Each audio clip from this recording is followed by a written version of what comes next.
I'll give you an example. A deaf person can go to a dance club and have fun, like You're as a hearing person. Yes. How do they do it? They dance. They feel the music from under their feet. You as a hearing person can't have that. Wait a minute. Because you have the hearing sense. Do they listen to vibration? They do. They don't listen. They feel the vibration. Oh yeah. They are. I would call it the rhythm in their body is alive more than yours as a hearing person. Oh. Because for them, their sense of I don't know what sense that is. Sense of hearing in which should have been sense of hearing in quotes. For them, it's more alive than you. Live with Simon Chris Makanga. If it's your very first time here, go ahead and subscribe. Our special guest tonight is a lovely young lady. One have always been wondering and out of curiosity how she does the things every single weekday on our screens at NTV. When you watch the news, you always see that person doing the sign interpretation. So we're going to have a conversation about sign language and what really sets her different and what kind of wisdom does she have that we're going to sit at her feet and learn. Susan Mujjawa. Yes. Ooh, it's a big pleasure to have you in this conversation. Oh, I am so happy to be here. I appreciate. Yeah, you're doing really an amazing job and I love what you're doing. Thank you. Yeah, I love what you're doing because I know right now most the direction that we're going into is podcasts. Oh, yeah. And if you're not on podcast, you're doing nothing. Uh-huh. Yeah, so you're doing really an amazing job. Uh-huh. Thank you so much. We appreciate. You know such comments honestly, kanchogere mu Luganda. Amazima gali nti zituzaamu amaanyi. I know. I feel motivated and I appreciate. Thank you so much. Before we came on air, I was practicing something. Really? Of sign language. I can't wait to see it. No.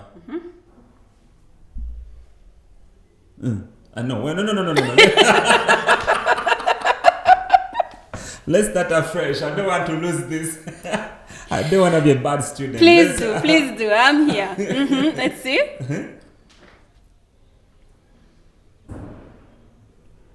No. It starts like this. Okay. What do I mean?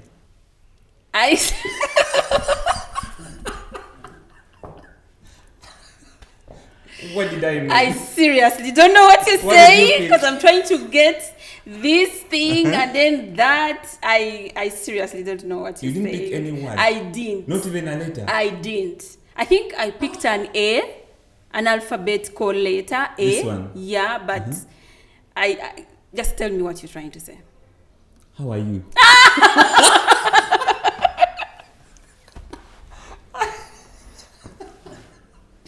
That is so different. Tell me, how do I Oh do my it? God. Where did you learn that from? My producer. That is so wrong. Like, Jesus, if I was to give you marks, I would give you -1. You're kidding me. I'm such a bad student. You are. Okay. But don't worry. After this show, I'm so sure that you're going to get everything right. So what do I do? How are Okay, you? so how? This is how. I think that is where you were playing the hand Yes, from. how. So this is how. How? Yeah, just check the hand shape. So this is how. How? Yes. Then you. So you said, how are you, right? How are you? So you just say, you, how. Full stop. Hey, And you put then you just put a facial expression in your head that shows that is a question mark. So you, how. Wow. You get it? Yeah. Sign language is not English. But how does it feel to have that disability when you're unable to hear, you're unable to speak, and living among so many people around you who are speaking? How does it feel? Well, I don't know how it feels because I'm not deaf. But I have interacted with most of them. But there is a time one of my friends told me, Susan, would you like to know how it feels to be a deaf person? I'm like, okay, try me. I was like, okay, let's get these headphones, put them on your head, put really loud music, and then she starts speaking. Of course, she couldn't speak because she's deaf, but she was going to try to imitate how hearing people speak. So we tried an experiment. So I put the headsets on my ears, loud music, and then he told me, when you're driving, do that. Put loud music. Don't put headsets. Glasses on your ears. On your eyes, and drive. That's when you know how a deaf person feels, or how they know. How they feel that they are deaf person. That is detaching yourself from the world. Not detaching, really. Okay, you're around, but you're not around. Exactly, but it's not detachment per se. Deaf people, I've had an experience to serve in the deaf community for now 14 years. 14 years. What a great experience. Yeah. 14 years. Wow, my journey is long. We're gonna cut it short. Yeah, we are gonna cut it short. We have the time. I started my journey. I started from Chambogo University. First, tell me before we get to your story. Okay, I need to understand how that person feels. The person we are going to have a conversation about. Okay. That person is a very normal person like you. But the only thing they miss, in quotes, is the hearing and the speech. But they're like you. And also one thing I have also realized is when you lose hearing, there's another sense God gives you that you, a hearing person, can't feel can't have at that time. Oh. I'll give you an example. A deaf person can go to a dance club and have fun, like you as a hearing person. Yes. How do they do it? They dance. They feel the music from under their feet. You as a hearing person can't have that. Wait a minute. Because you have the hearing sense. Do they listen to vibration? They do. They don't listen. They feel the vibration. Oh yeah. They're I would call it the rhythm in their body is alive more than yours as a hearing person. Oh. Because for them, their sense of, I don't know what sense that is. Sense of hearing, in which should have been sense of hearing in quotes, for them it's more alive than you. I'll take an example. So if it's a content, when I am a deaf person and you a hearing person right now, and something falls in the next room, you'll hear the sound. I'll hear the vibration. So the response will come to you before it comes to me. I guess so. Because for me, I'm feeling the vibration. You're feeling the sound. You're hearing the sound. You get it? So it's the same thing with the music. When they go to a club or a church, they are praying and they are praising. For them, they flow with the rhythm of the song. Because they can feel the vibration of the musical instruments and whatever, and the rhythm of that beat of the song, and that's how they flow with the music. Wow. Yes. Man, let me tell you something, Susan. There is nothing I hate like being segregated. Yeah, I know. I like to be loved. That is very true. How does it feel to be segregated, honestly speaking? It's horrible. I have seen great men and women who I must say they would have been better people if they were treated differently when they were growing up. But they have grown up to be in an environment of discrimination for all their life, that even when they are included, they feel they are still excluded. You get it? Like you grow up. For example, if you grow up in a family where your father beats you up, right? Even when you grow up and you get married as a woman, you will think that your husband will beat you because that is how you grow up. Get it? So even these, the deaf friends that we have, they grew up in an environment where the family doesn't know sign language.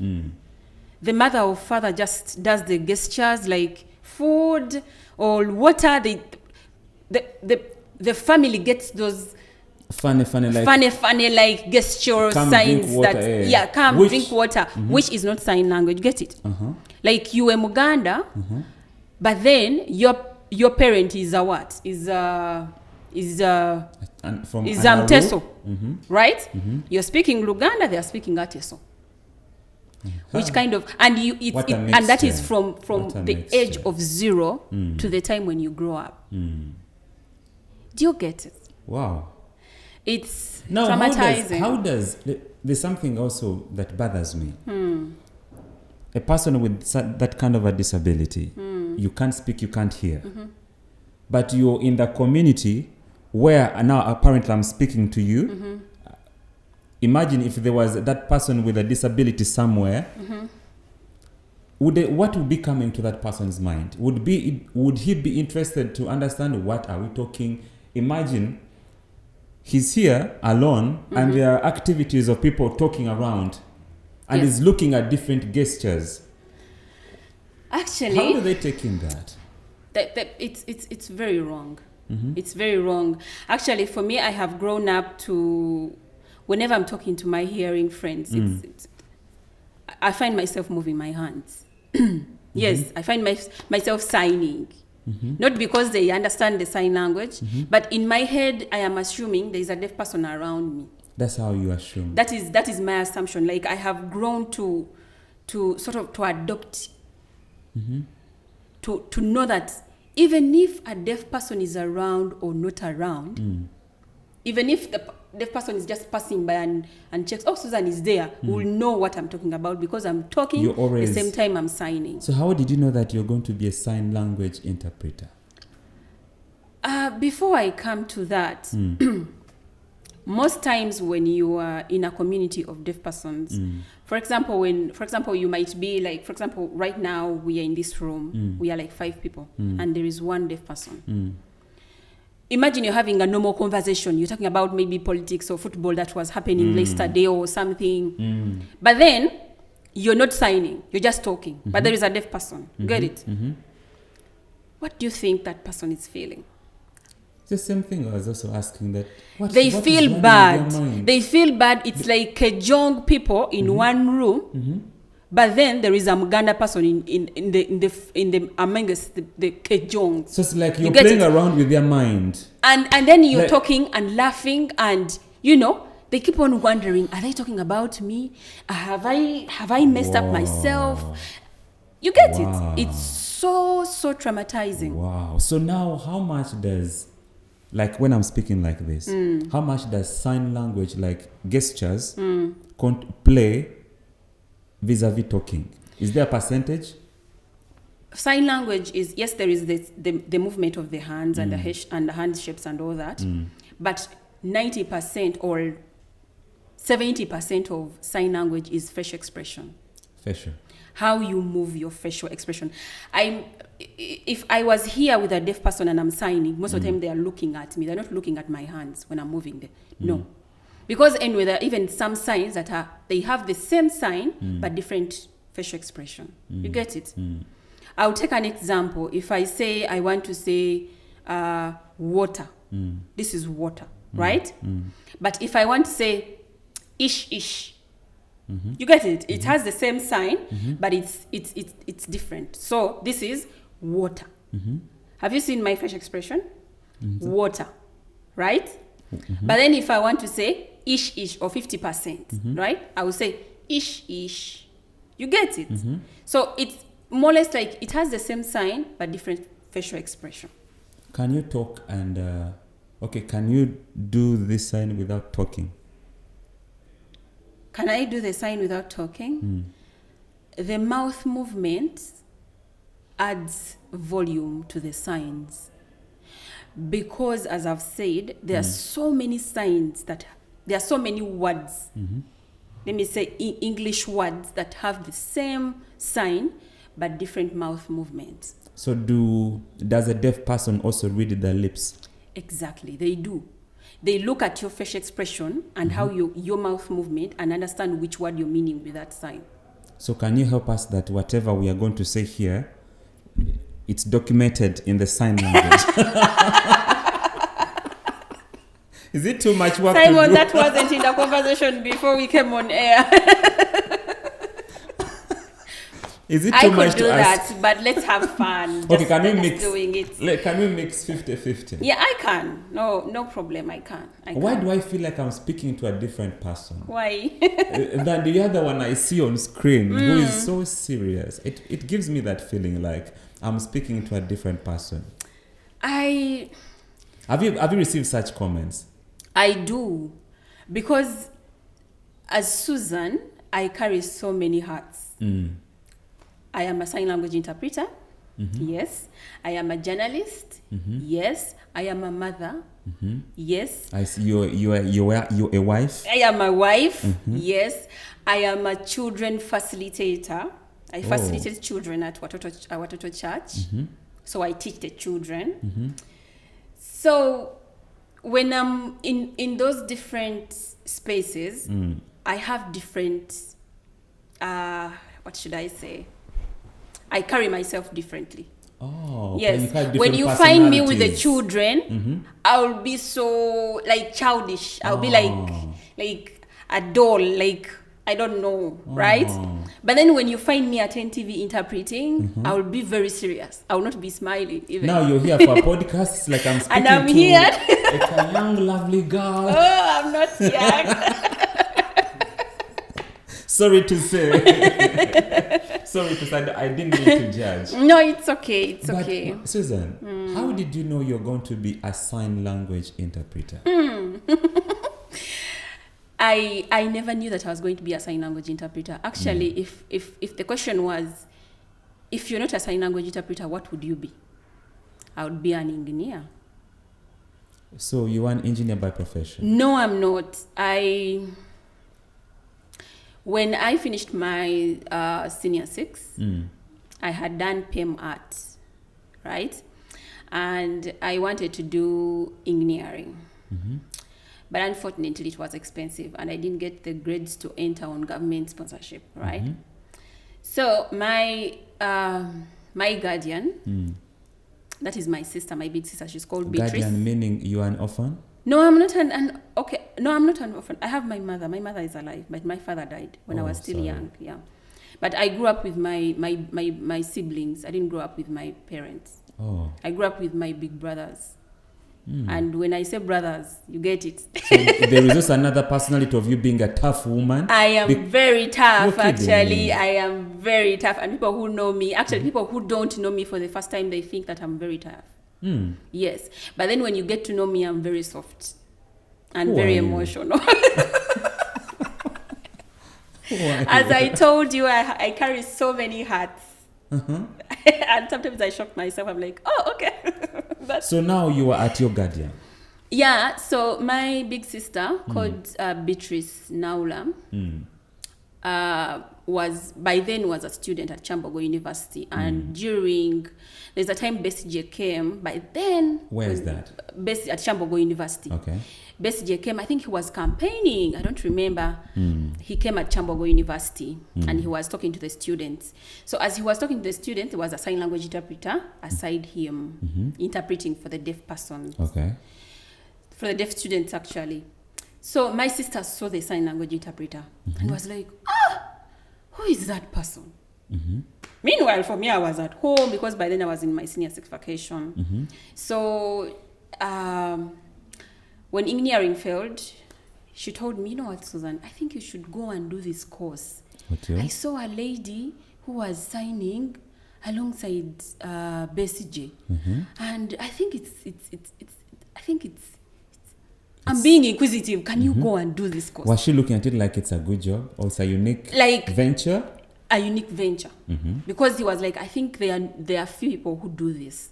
And if there are few people, that means you can easily get a job. I'm sure she must have said that if I had an opportunity, or if she was maybe younger, she would have taken that course. I think, I think so.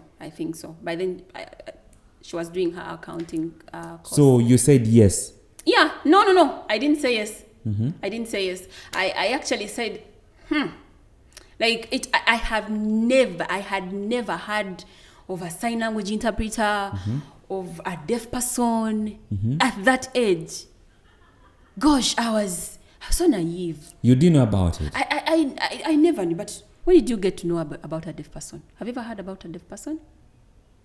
No, I mean, you didn't when know was about the first time? No, not sign language. But when did you get to know about a deaf person? Yes. Maybe when I'm with him at school. Where? Which year was that? Oh, that's quite many years ago. Really? Then you're lucky. For me, in my senior 6 vacation, from the time I grew up to senior 6 vacation, I had never heard about a deaf person. Oh. Never. I'd never even seen any.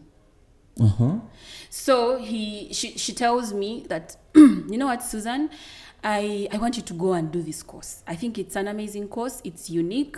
No one is doing it. I think there are those who are doing it, but there are few. And it will be easy for you to penetrate into the market. The job market. And then when you go into the job market, you can easily go and sponsor yourself and go and do your engineering course. So when she said that, I was like, okay, let me go. Wait for the worst part. So, of course, we do the process, we apply, and what? I go to the class to start lectures. Didn't my lecturer be deaf? You're kidding me. What a nice story. Wow. We had 6 lecturers, but 4, right? 4 of them were deaf. Yes. 4 or 3. I don't remember very well. They were deaf.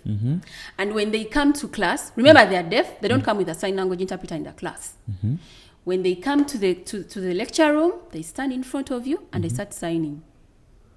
So you figure yourself out. And you know, try to make sense of what the lecturer is saying. And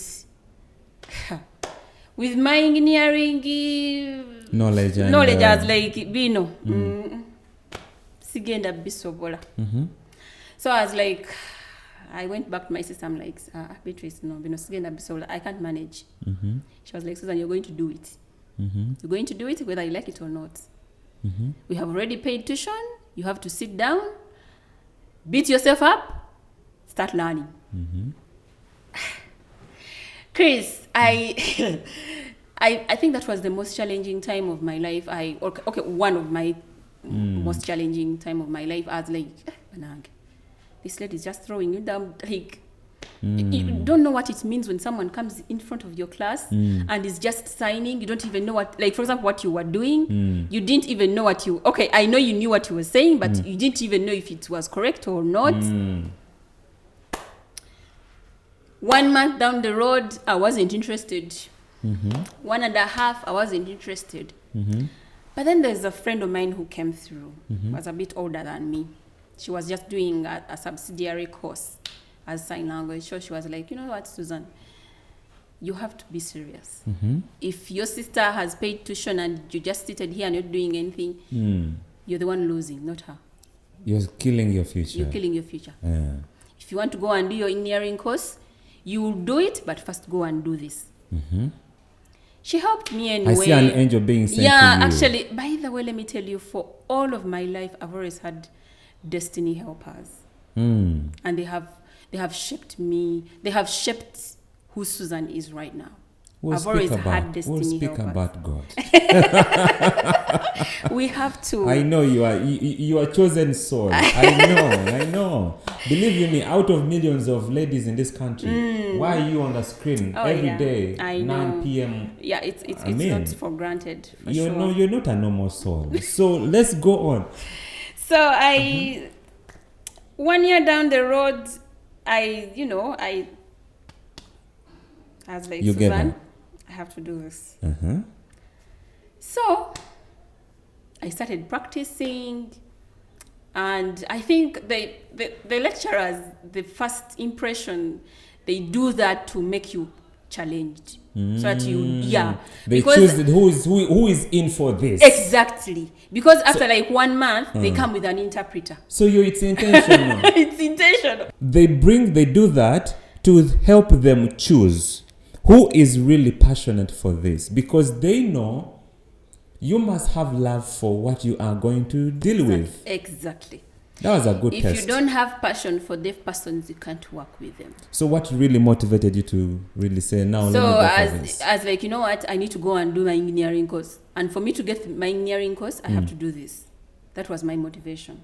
But listen to this. After I think in my second year, when we were, because the course is just 2 years. It's a diploma. So in my second year, first semester, the results for the previous semester came back, and I think I was the second in our class. We were students of about 25. That course is never always like many, no. Students are always few, less than 30.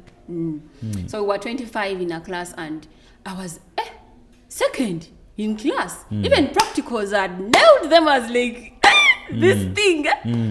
And also, whenever I would be moving around campus with fellow interpreters, we would not be talking, we'd be signing.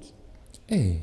Yes. And people would be like, Chigala. They call them Chigala. But anyway, they would call them Kasiru, which is it's a wrong word, but they would call them us. They would call us deaf persons.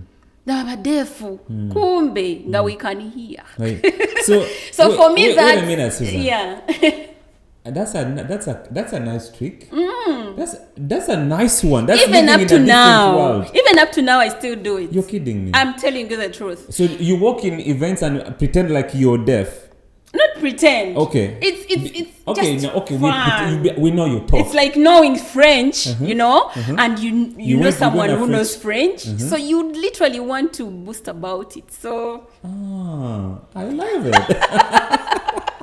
I love it. But I think it's a good skill. You know what? If I want to collect data on how people really backbite anyone with a disability, I would use that method. I would just walk into a community. I'm telling you, we've tried that several times in a taxi. We hear what they say about deaf persons. So they even talk about you when you're there, thinking that you can't hear them. Wow. You get it? I feel like you're an advocate for the people, for the deaf. Not only deaf persons, all categories of people with disabilities. You feel? Because I have worked with them, and I at least I know 70% of them. I know who they are. What hurts them the most? Discrimination. And what also hurts them most is thinking that you can help them all the time. What do you mean by that, honestly? With different categories of person with disabilities, let me start from a physically disabled person who is in a wheelchair. People think that all the time they need to be pushed. That when you see someone in a wheelchair, let me run and go help them push a chair. No. It hurts. It hurts. They haven't asked for your help. Of a daily struggle. They can do this. They've been doing this. They didn't help. They didn't ask for your help. Unless they ask for help. You get it? All, I am a deaf person, and because you know sign language, you're going to come and talk about, you're going to come and feel like you want to talk to me. No, feel like you know my ideas, and you have to, like instead, I'll give you an example. When I am a sign language interpreter and I'm in the room with a deaf person, I am invisible. That's the right word I would say. Really? I am invisible because at that time I am that deaf person. At that time I'm not Susan. At that time I am, for example, if that person is called Doreen, I am Doreen at that time. And if I'm interpreting, I will interpret, and whatever word I will be speaking, I won't say, Doreen is saying, no, I will say, we say, or I say. You get it? I will be saying in the first person, English. But that, you get it? How does it take for, honestly, I'm coming from a painful point of my heart, when I feel like I am disabled. I have a maybe I have a disability.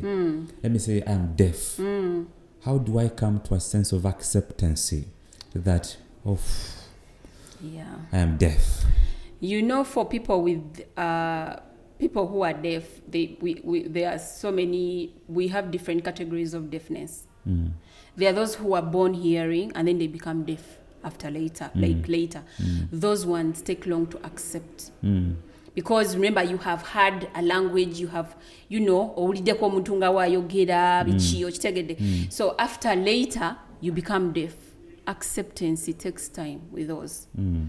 But then this one who is born deaf, I am born deaf, they from 0 years, I am deaf. That one they already accepted. Does it come with age, where that child or that child believes that amongst all the people around here, I'm different? How does a human being get to realize that? I think it's dependent on the family, parents. And with our Ugandan system, we are still backward. We are still backward. What do you mean by backward? Because I've had families where a child is born deaf, but the parents realize that this child is deaf until maybe is 1 year. Oh. Yes. You would even ask yourself, meanwhile, from 0 to 12 months, what was this parent, like, what was going into their mind? But because the parent has not how accept. do I also get to know that my child is deaf? How do I know as a parent? Okay, before I answer that, most of the parents don't accept that their children are deaf. That their children are deaf. Because it's like you know. have given birth to a child who is an albino, right? You see the child is really brown, and your husband is not, is an African like you. Of course. But then you are like, ndozo mwana mweru. But that's different, Susan. No, it's not different. Let me tell you. No, why am I saying it's different? At what age does a human being start speaking? The average age? The average age it depends. Like for my children, the girls speak faster than the boys. The girls they start saying the ta ma at like around 7 months ish. There, they start those words, those ta ma, and when you call them, they respond. Wow. You get it? How do a parent know that this child is deaf? It's simple.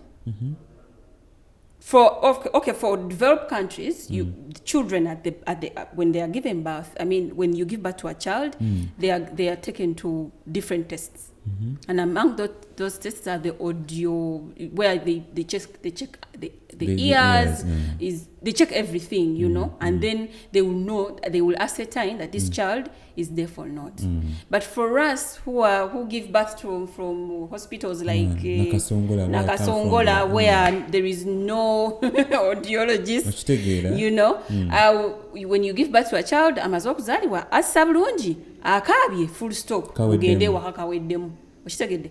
So when you go home, there are those times when you're breastfeeding your child, a baby, and you're trying to speak or make expression, and the child would respond.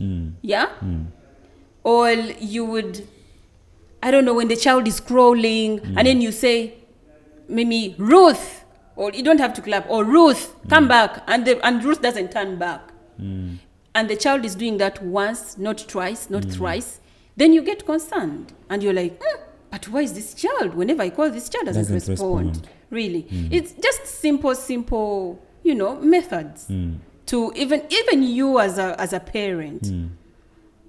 Even though you don't know that your child is deaf or not, there are those things that the triggers you, like, watch your mwana wangali what, you get it. Like when I'm carrying my child, and you know how they always tell us that children, when you throw them up, they start crying right away. They are afraid of the heights. So then you know that your child is afraid of heights, right? So even when a deaf child is born in a family, there are those simple, small methodologies that you can use as a parent.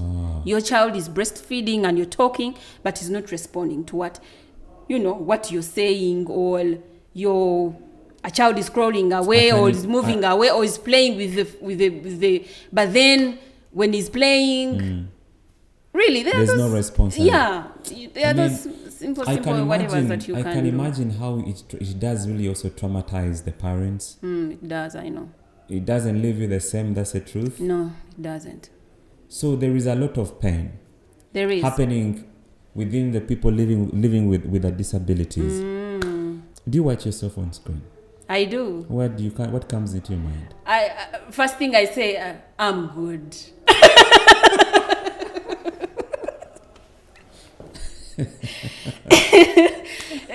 And then I say, God, it's you. Do you make mistakes in sign interpretation?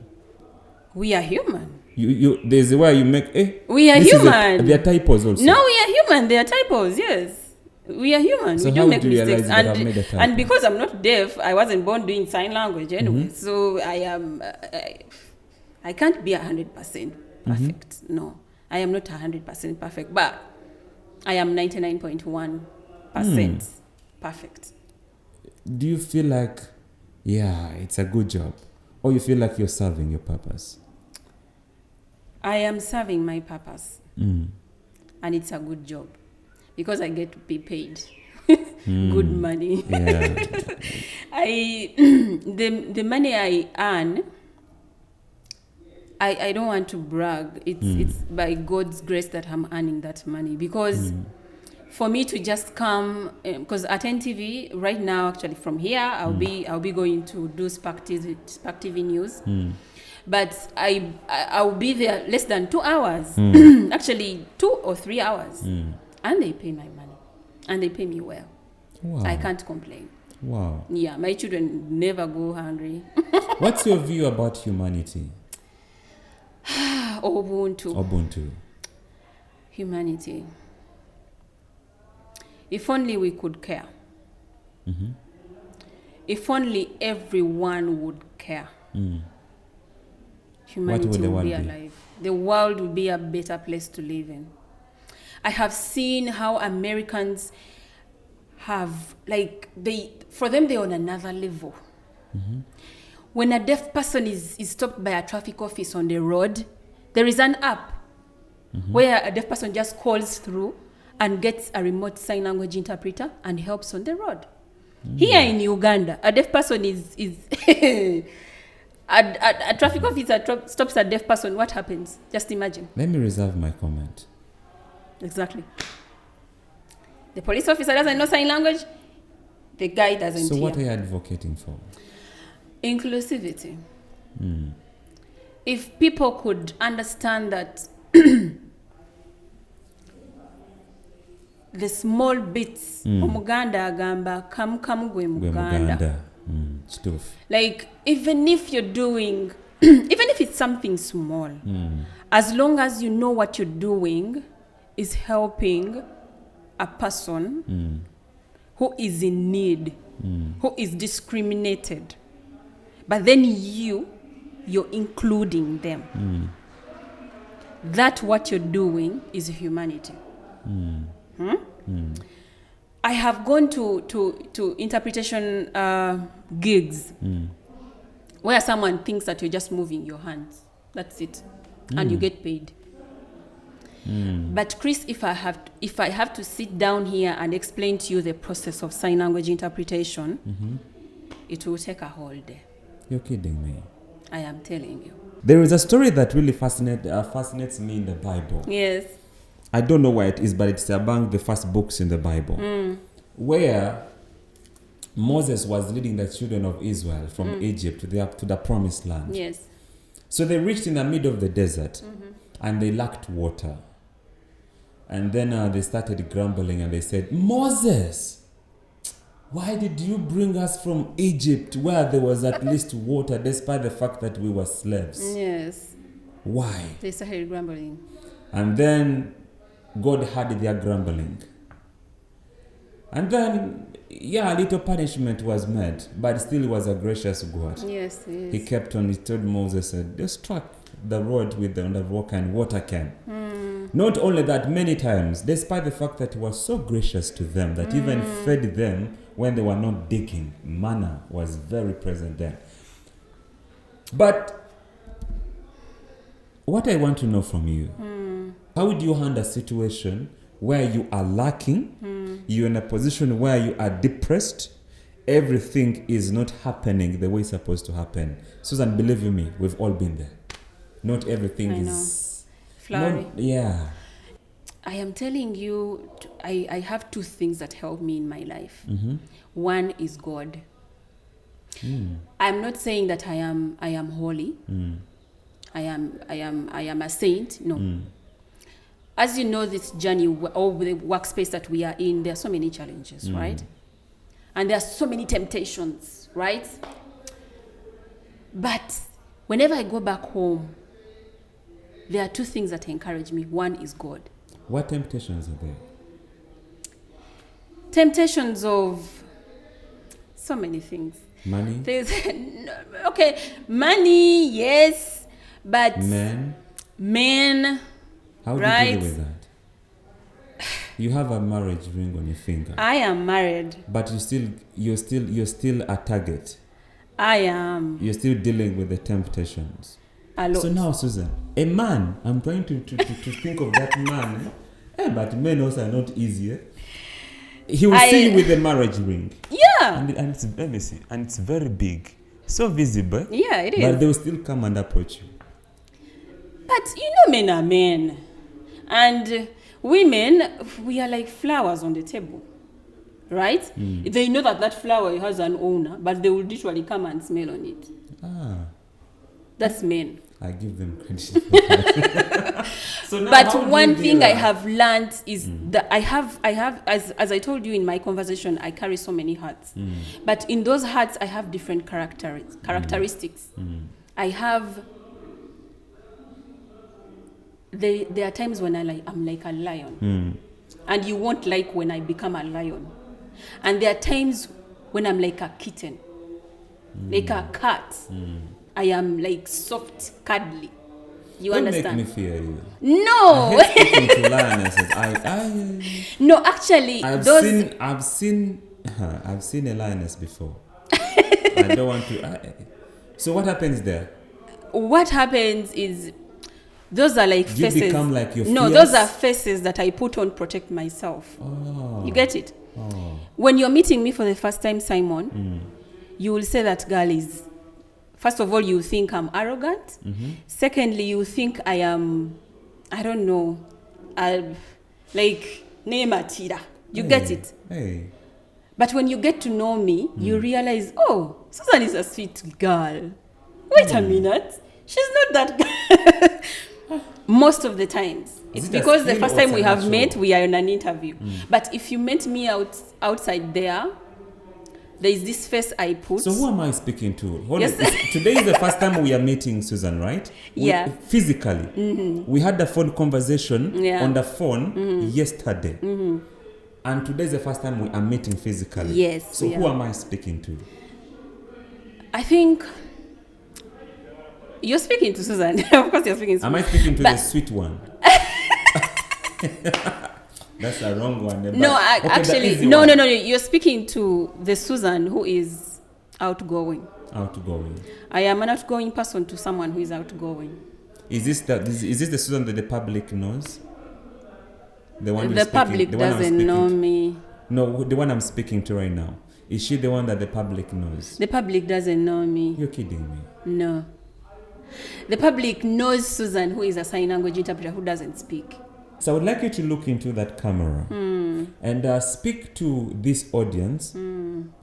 If they are in an environment where there is a deaf person or any other person with a disability, how should they behave? Speak to them. If they are in an environment where there is a deaf person, how should they behave? Actually, there is no special way how someone can behave when you're with that deaf person. all you need to do is to have a caring heart and an understanding heart. Understand that this person, don't ever call them kasiru. We have seen people study and get PhDs. We have doctors, I'm telling you, who are deaf people. Do you think that person is also a kasiru? No. So I think it comes from an understanding that they are also human beings the way we are. Just act the way you would act around any person. And if you want to communicate to them, find a way. I know you can. It's not magic. It's just easy. Just find a way and communicate to them. We have so many smart ideas right now where you can just pull out your smartphone and type something and show them, and they will understand what you're saying and they'll respond back. You know? So it's not really a big thing that this is a heavy load. It's not a heavy load. Dealing with a person with disability is not a heavy load. It's very easy. It's just understanding and caring for Ubuntu. Yeah. Wow. Now we're going to do some rapid questions. It's not a courtroom. That is the part I don't like. Because on TV we have 21 questions where they ask weird questions. I'm like, this is not a courtroom. Eh? You can choose to say pass. You can choose to say no. You can choose not to answer. Okay. What's your guilty pleasure?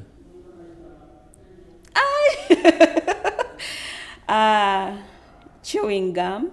Do you have ulcers? No. What do people don't know about you? I am emotional. I am so emotional, by the way. Yeah, that when you annoy me, I will not get back to you, but I will go in a corner and cry like a baby. But when I'm here with you, I'll face you and you think that this girl is strong. Yeah. Your first kiss? No, that is pass. That is definitely a pass. I'm not answering that. What do you tell God the most? God is my friend. Actually, he's my best friend. Because I know, Chris, I think you need to call me back on that side, of that part of spirituality. Because I have a lot to say there. When you are a friend, when God is your best friend, you get to talk to God anything. And remember, God knows you like mundeli, deep. That's true. That's true.